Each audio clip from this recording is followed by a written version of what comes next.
Vous voyez que j'ai un peu plus le sourire qu'hier quand même. On y arrive peu à peu. Nous sommes le samedi saint, un jour un peu particulier. C'est vrai qu'hier, le vendredi saint, on se rappelle comment Jésus a souffert et il a été mis au tombeau. Mais là, ce samedi, il est au tombeau, comment on prie, on ne sait pas très bien. On est dans la journée de l'attente, Ce soir va se passer quelque chose d'extraordinaire. Après le coucher du soleil, c'est déjà le dimanche de la résurrection, et nous allons vivre la célébration la plus importante de l'année. Cette célébration, c'est la veillée pascale et la première messe de la résurrection. Alors ma petite catéchèse va se comporter en 4 parties. Quel est justement l'article du « Je crois en Dieu », du credo, qui est le plus adapté aujourd'hui en ce samedi saint? C'est tout simple. Il est enseveli et descendu aux enfers. Son corps et son âme, hier, lorsqu'il est mort, son âme s'est séparée, bien évidemment, de son corps, comme un toute mort. C'est ça la mort. Eh bien, son corps, le corps de Jésus, a été mis au tombeau. Dans ce tombeau à Jérusalem, juste à côté du calvaire. Et son âme, si tant elle est une âme, puisque c'est la divinité de notre Seigneur Jésus-Christ, est descendue aux enfers. Pourquoi aux enfers? Qu'est-ce que les enfers? À ne pas confondre avec l'enfer. Les enfers est la traduction française du mot Hadès en grec, qui est le séjour des morts. Ces morts qui sont dans l'attente, de la libération pour la vie éternelle. Dieu est allé aux enfers pour libérer ses âmes pour la vie éternelle. Voilà ce que nous célébrons. Et je n'ai pas apporté, mais vous vous rappelez probablement de cette très belle icône où on voit le Christ ressuscité, un pied sur une porte et l'autre sur une autre, prenant la main d'Ève et la main d'Adam, c'est-à-dire l'humanité, et par sa résurrection, sa descente aux enfers, vient faire accéder l'humanité à sa vie, à la vie éternelle. Il a été enseveli, il est descendu aux enfers. Voilà ce qu'on célèbre aujourd'hui, mais aussi dans cette attente avec la Vierge Marie. Marie qui, très probablement, c'est pas écrit dans l'Évangile, mais on l'imagine très volontiers, qu'elle soit tout proche du tombeau de son fils ou ailleurs, et dans cette attente, parce qu'elle est dans cette foi et cette espérance des promesses de la résurrection que le Christ a faites de lui-même. Elle croit, elle le sait, quand bien même elle est dans cette attente souffrante, mais aussi quelque part dans cette joie qui, vous le voyez déjà, m'anime un tout petit peu, et j'espère vous aussi. La deuxième chose que je voudrais vous dire aussi, c'est que aujourd'hui, nous nous préparons peu à peu à ce que l'Église, nos églises, deviennent un peu plus décorées. Nous allons mettre les fleurs, là, tout à l'heure. Nous avons déjà mis le baptistère. Ça, c'est le cierge de l'année dernière. Nous allons préparer aussi le cierge. Bref, peu à peu, en ce samedi saint, nous passons des ténèbres à la résurrection du Christ. Mais je vais aller un peu plus loin. Pourquoi le baptême cette nuit? Pourquoi le baptême particulièrement des adultes? Dans la plupart des pays, cette année, les baptêmes d'adultes ne se feront peut-être pas cette nuit, mais un autre jour. Mais habituellement, les baptêmes se font cette nuit. Pourquoi? Eh bien, nous trouvons ce texte dans les Romains, dans l'Épître aux Romains, au chapitre 6, verset 3. Un passage très important que saint Paul reprendra très souvent dans sa catéchèse elle-même. Il fait beaucoup mieux le catéchisme que moi, mais il casse un peu la tête parfois. Voilà ce qu'il dit. « Ne le savez-vous pas, nous tous qui, par le baptême, avons été unis au Christ Jésus, c'est à sa mort que nous avons été unis par le baptême. Si donc, par le baptême qui nous unit à sa mort, nous avons été mis au tombeau avec lui, c'est pour que nous menions une vie nouvelle, nous aussi, comme le Christ qui, par la toute-puissance du Père, est ressuscité d'entre les morts. » Regardez bien le baptistère, surtout notre baptistère que nous avons fait pour permettre aux tout petits bébés d'être baptisés par immersion, car le baptême, le mot baptême, vous le savez très bien, veut dire plonger, baigner dans l'eau. Maintenant, on met de l'eau sur la tête, mais il faut se rappeler de la première signification du mot baptisé, du mot baptême. Nous sommes plongés. Eh bien, le baptistère, eh bien, le symbole aussi de ce tombeau que nous célébrons aujourd'hui, de ce tombeau où Jésus est passé de mort et où il va ressusciter. Eh bien, nous-mêmes, lorsque nous sommes baptisés, nous passons de la mort du péché par la fontaine baptismale, comme le tombeau, et nous ressuscitons à la vie divine avec le Christ. C'est un point très important de notre foi, très important de notre foi, que nous retrouvons donc très souvent dans la théologie de saint Paul, mais aussi dans d'autres théologies. Le baptistère devient donc ce tombeau par lequel le Christ est passé, où nous sommes nous-mêmes passés. C'est pour cela que le baptême a une valeur très importante. Dans ce baptistère, bien évidemment, il y aura l'eau qui rappelle la purification de la mort du péché, mais aussi la vie, l'eau est l'élément essentiel de toute vie, biologique, végétative, animale, mais aussi humaine. Voilà pourquoi cette nuit, l'eau va être bénie, et d'une manière très particulière, puisqu'on va l'appeler l'eau baptismale. Vous ne pourrez pas participer à cette vigile pascale, et vous savez à quel point ça me fait énormément de peine. Alors, nous avons prévu, en paroisse Saint-Dévote, un petit signe, une toute petite consolation. Vous voyez cette petite bouteille, nous en avons commandé beaucoup. Cette nuit, nous allons célébrer la vigile pascale à huis clos, sans public. Je vais bénir l'eau, je vais bénir le cierge pascal.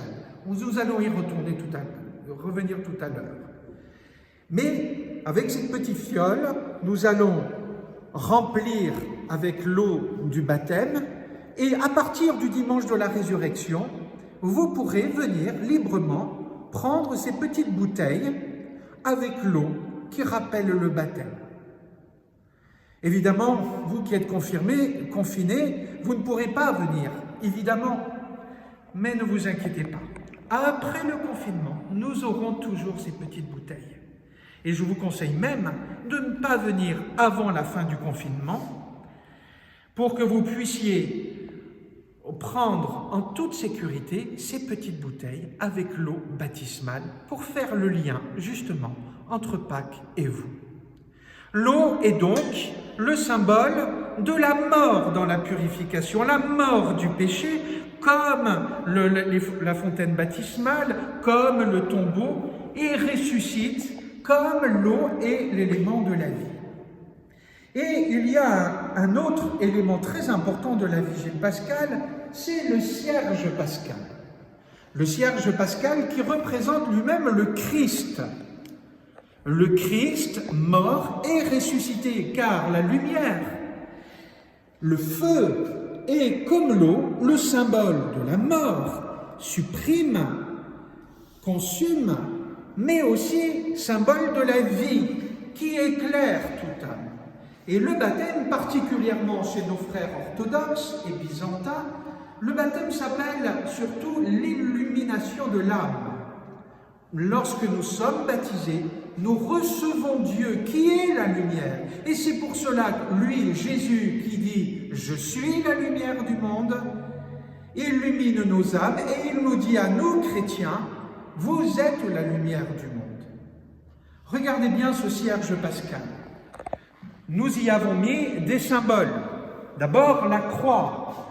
Une croix rouge qui rappelle que Jésus-Christ lui-même a acquis notre salut, notre vie éternelle, par sa mort sur la croix. Mais il y a d'autres symboles. La première lettre de l'alphabet grec et la dernière lettre de l'alphabet grec. Alpha et Oméga. Et ce symbole, vous pourrez le trouver dans le livre de l'Apocalypse, chapitre 1. Lorsque Jésus le dit lui-même dans cette vision, « Je suis l'alpha et l'oméga, le premier et le dernier. »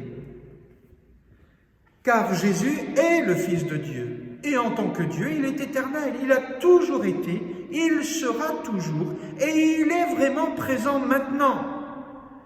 Dieu qui est éternel est rentré dans le temps. Voilà pourquoi, chaque année, nous mettons le chiffre de l'année. Tout à l'heure, un autre cierge avec 2020. Dans ce même livre de l'Apocalypse, chapitre 1, Jésus dit « Il est celui qui était, qui est et qui vient, car il est l'Éternel qui vient dans notre temps. » Et puis vous avez vu aussi, nous avons ajouté 5 grains d'encens.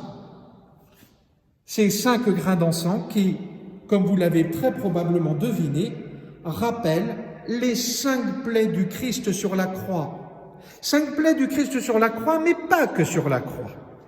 Je vous rappelle que Jésus, lorsqu'il est apparu à ses apôtres ressuscités, il a montré ses mains et son côté aux apôtres. Ces plaies ressuscitées, qui ne sont plus des plaies souffrantes, qui sont des plaies glorieuses, comme des signes de la victoire du Christ qui a combattu le mal, qui a combattu le péché, qui a combattu le diable et qui a remporté une victoire définitive. Voilà le cierge pascal. Et vous le savez, à la vigile pascale, nous allumons le cierge qui rappelle justement notre propre baptême. Ô cierge pascal, car c'est lui qui est la lumière du monde et qui illumine nos âmes. Frères et sœurs, cette vigile pascale est une célébration très importante au point de vue catéchétique, au point de vue de notre foi. Alors je vous propose vraiment, vous qui avez peut-être un peu plus le temps pendant ce temps de confinement, d'approfondir cette liturgie. Magnifique liturgie de la parole de Dieu, où on reprend toute l'histoire sainte depuis la création jusqu'à Jésus-Christ.